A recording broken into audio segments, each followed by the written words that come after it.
Sometimes the truth is stranger than fiction, and today we're going to look at 3 stories that demonstrate that. But before we get into today's stories, if you're a fan of the strange, dark, and mysterious delivered in story format, then you come to the right channel because that's all we do, and we upload 3 or 4 times every week. So if that's of interest to you, please tell the like button you're taking them on a week-long vacation to Universal Studios, but instead take them to the dentist for a root canal. Also, please subscribe to our channel and turn on all notifications so you don't miss any of our weekly uploads. All right, let's get into today's stories.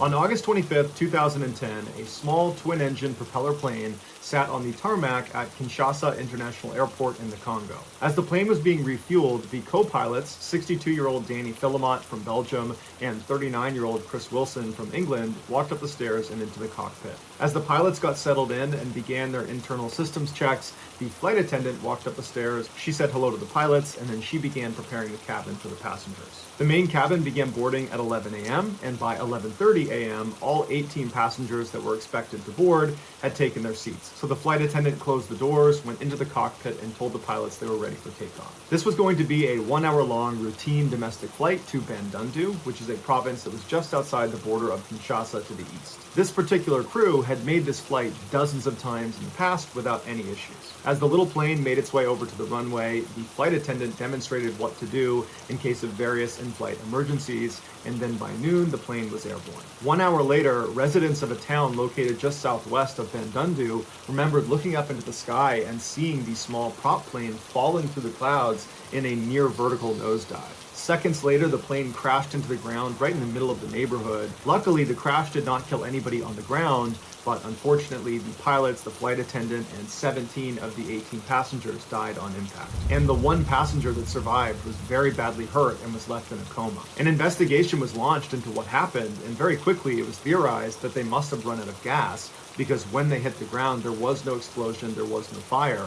But upon closer inspection, it would turn out the plane had plenty of fuel. The black box, which is a device that records the audio inside the cockpit, was recovered, but unfortunately it was inoperable, so it didn't give them any other clues as to what happened. Investigators were stumped. Did they strike a bird in the air? Did the engine suddenly fail? Was it operator error? They didn't know. A few days after the crash, the one surviving passenger miraculously came out of their coma and remembered in vivid detail what happened up in the skies right before they crashed. They said as the plane was making their final descent into Bandundu, the flight attendant was walking down the aisle reminding everyone to put away their big devices and put their seat in the upright position, and as she got about halfway down the aisle, she looked towards the back of the plane, and she suddenly gasped and covered her mouth, turned around and walked very quickly back towards the front of the plane into the cockpit where she disappeared. The passengers that had seen her do this were immediately concerned that something was wrong with the plane, and so they stood up and looked towards the rear of the plane where she had been looking, and right away they knew what it was she was concerned about. There was a hissing crocodile making its way up the aisle. Someone must have smuggled it on. And as passengers realized what was happening, they all panicked and stampeded towards the front of the plane. This sudden shift in weight threw off the plane's center of gravity, causing a nosedive that the pilots could not recover from before they crashed. After hearing this story, the investigators remembered that a living crocodile had been found around the wreckage, but no one had thought much of it because in the Congo, lots of exotic animals are smuggled onto flights. Specifically, crocodiles are smuggled onto these planes with such regularity that passengers often can recognize the very specific crocodile smell somewhere in the cabin. And they'll tell the pilots, they'll come back, they'll find the crocodile and the owner of said crocodile, they'll kick them off before takeoff. But obviously this time, nobody smelled the crocodile. Just after midnight on April 4th, 2013, a man stepped out of his tent into the pitch-black woods of central Maine. He was wearing a wool hat, he had a nice brand-new Columbia jacket on, some Land's End jeans, and some high-quality boots. He was carrying a backpack as well as another bag that contained a screwdriver along with some other tools. He adjusted his glasses and then looked up into the sky, and it was so dark he couldn't even see the moon, and he thought to himself, perfect. He turned and began quickly walking away from his tent into this forest where the trees were so dense that if you weren't careful, you could actually get stuck in between two trees. And scattered all over the ground were these huge slippery boulders covered in moss where one wrong step and you're breaking an ankle. But despite the rugged terrain and zero visibility, This man was able to easily navigate this area as if he had memorized every step. After an hour of silent hiking, he reached this huge pond called North Pond, and while staying hidden in the trees, he followed the shoreline until he reached the edge of the forest overlooking this clearing. And right in front of him were dozens of cabins overlooking this pond. This was Pine Tree's summer camp. He waited in the tree line for a few minutes, just listening to make sure nobody was out there, even though he knew their schedule and knew no one was there. After not hearing anything and feeling like the coast was clear, he stepped out of the woods and walked up to the top of the camp to the dining hall, and he made his way around to the back door. There, he pulled a screwdriver out of his bag and expertly popped open the lock and stepped inside. Once he was inside, he pulled out his tiny flashlight and he made his way over to the pantry where he began stuffing his bag full of candy, chips, and coffee. Once his bag was almost completely full, he walked over to the walk-in freezer, he went into his pocket and pulled out a key that he had stolen on a previous trip. He unlocked the lock, went inside, he grabbed some frozen hamburger patties and hot dogs, and then he left the freezer and locked it behind him. He did one more pass through the pantry and grabbed some more candy off the shelves and jammed them into his pockets. And then after feeling satisfied that he had all he could take, he decided it was time to leave. And so as he made his way to the door, he thought to himself, great, another successful raid complete. Or so he thought. A motion detector had recently been installed inside of the dining hall behind the ice machine. As soon as this man had pried open the back door, it had picked him up and remained silent, but sent an alarm to the nearby home of Sergeant Terry Hughes, who was a game warden that was investigating recent thefts in the area. Terry sped to the camp in under 4 minutes, and he parked his truck a ways away from the dining hall because he was worried he would scare off the perpetrator. So he parked his car and ran on foot, staying in the tree line until he got right behind the dining hall. He ran up to the back door and looked in the window, and he saw this tall, skinny man walking out of the walk-in freezer.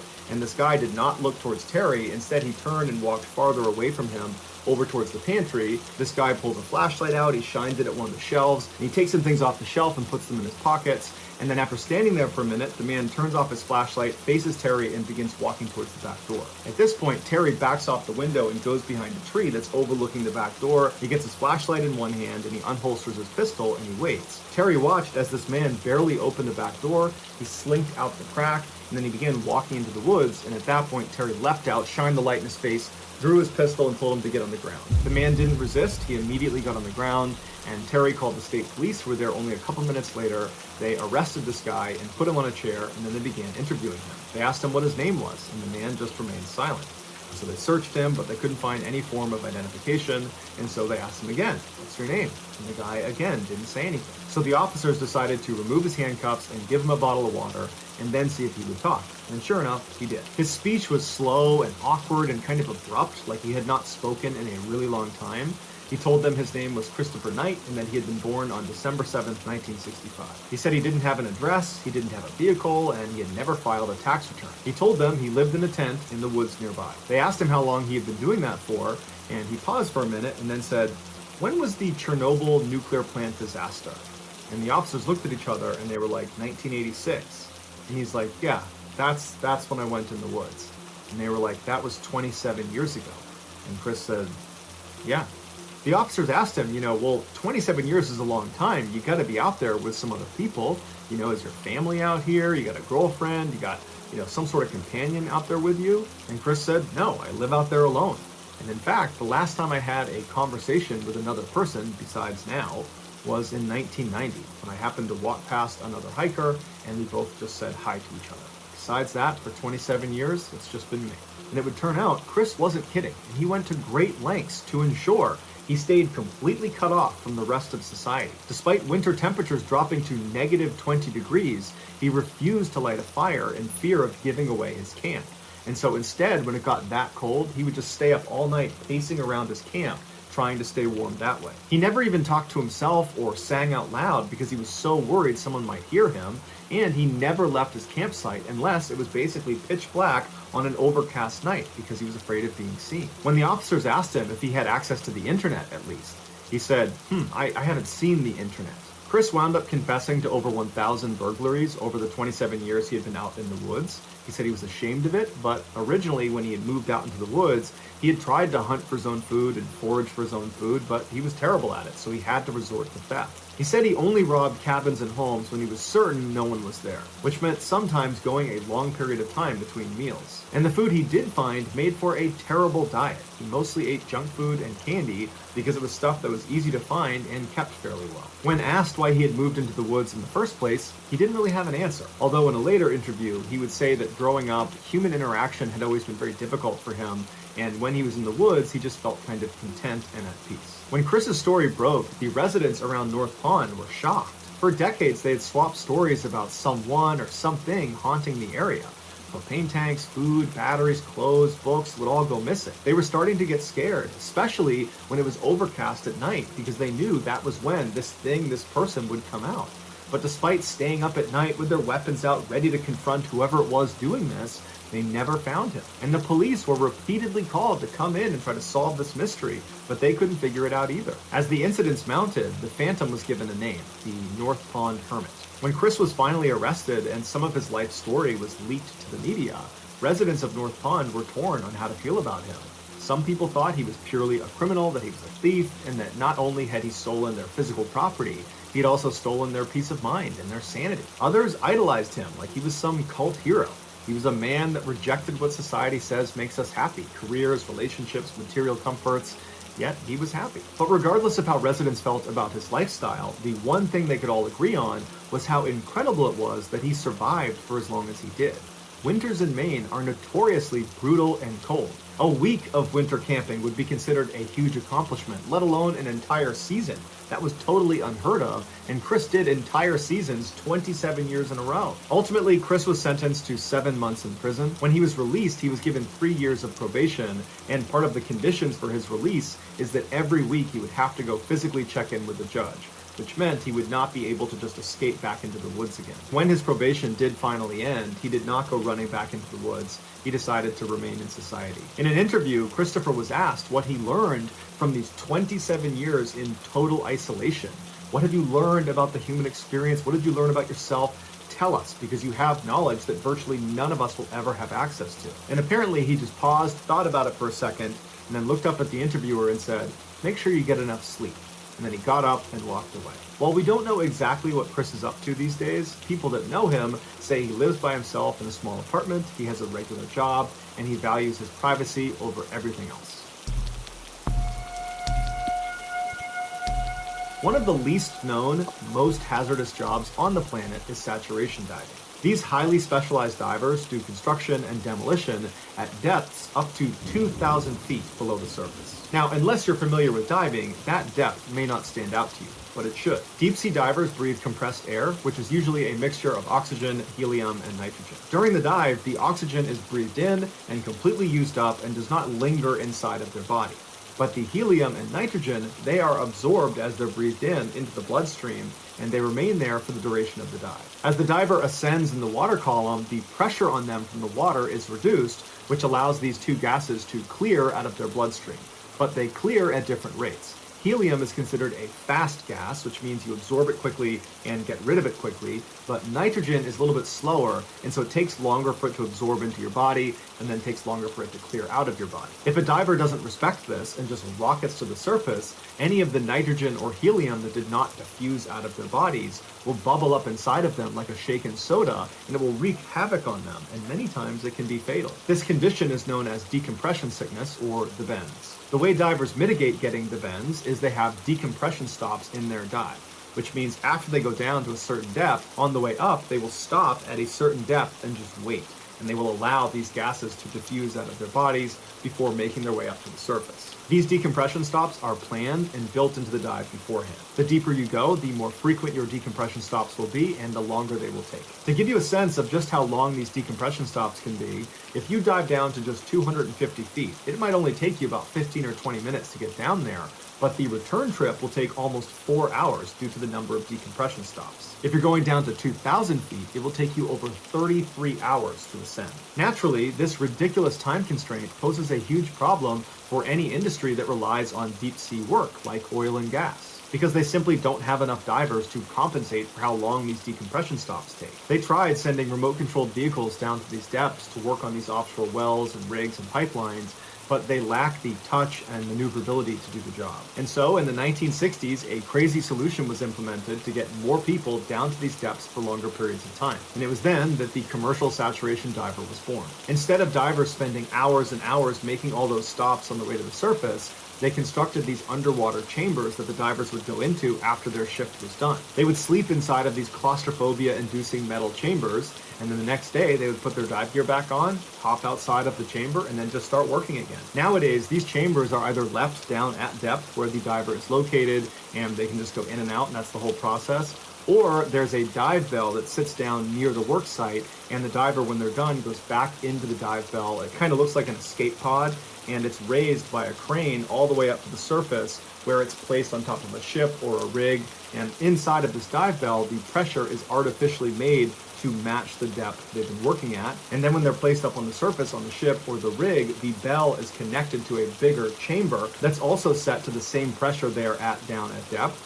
And they can go inside this chamber, they can sleep, they can eat, go to the bathroom, and then the next day the process is reversed where they go back into the dive bell, it lowers them down to depth, they hop out, and they continue their work. The point of this system is to keep divers fully saturated with their inert gases like nitrogen and helium, so that they only have to do one major decompression at the very end of their shift, which is oftentimes multiple weeks long. Now, while the saturation diving system has worked extremely well, it's still extremely hazardous, which is part of the reason why it pays really, really well. Some divers have died because they panicked and got hurt.